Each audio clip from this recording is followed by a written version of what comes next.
સુરતમાં ખેડૂત સંઘર્ષ સમિતિ દ્વારા ખેડૂતોના વિવિધ પ્રશ્નોને લઈ સરકાર સામે આંદોલનનું એલાન કરાયું હોય તેમ પત્રિકા જાહેર કરી ખેડૂતોને એક જૂથ બની પોતાના હક માટે લડવાના આગામી કાર્યક્રમમાં જોડાવા અપીલ કરાઈ।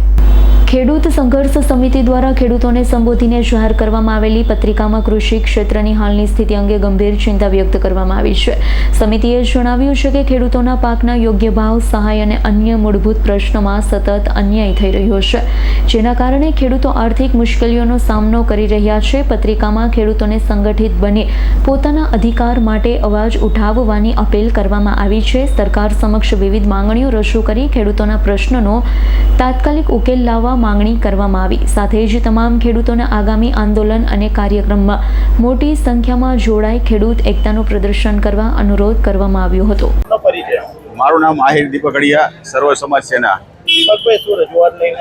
રજૂઆત અમારી એ છે કે સૌરાષ્ટ્રની અંદર કે આખા ગુજરાતની અંદર જે ખેડૂતો પોતાના હક માટે લડે છે, પોતાની જમીન બચાવવા માટે લડે છે, એના માટે અમે આવેદનપત્ર દેવાનો કાર્યક્રમ સુરત કલેક્ટર કચેરીએ રાખવામાં આવ્યો છે અને એના માટે અમે આવેદનપત્ર આપવા માટે આવ્યા છીએ। જ્યાં ખેડૂતોની પોતાની જમીન છે, જ્યાં 6 વીઘા પોતાની જમીન છે, એવા 6 વીઘાની અંદર આખો એક થાંભલો કવર કરી લે। અત્યારે ચોમાસુનો સમય છે, વાવણીનો સમય છે, તો આ ખેડૂતોને શું કરવાનું? એને કોઈ વળતર નથી આપતા, કોઈ વસ્તુ નથી આપતા, કઈ બાંહેધરી નથી, બસ એનો પોતાની જમીન ઉદ્યોગપતિને આપી દેવી અને ઉદ્યોગપતિની દલાલી કરવી, આ કેટલી હદે યોગ્ય છે? આ કેટલા ખેડૂતો આમાં જમીન વગરના થઈ ગયા? આમાં અનેક ખેડૂતો જમીન વગરના થઈ ગયા છે અને અનેક ખેડૂતો જમીન વગરના થવાના છે। કારણ કે આજે જેતપુરની અંદર આંદોલન ચાલે છે, કચ્છથી દ્વારકા લગીનું આંદોલન ચાલુ છે ખેડૂતોનું। માટે બધા જ નમ્ર વિનંતી છે કે ખેડૂતોને જેટલું બને જેમ બને એમ સપોર્ટ કરે તો એને યોગ્ય ન્યાય મળે।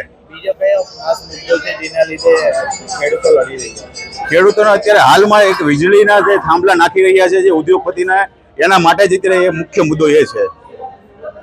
Bureau report S9 news Surat. અમારી તમામ માહિતીથી અપડેટ રહેવા માટે જોડાયેલા રહો S9 ન્યૂઝ સાથે।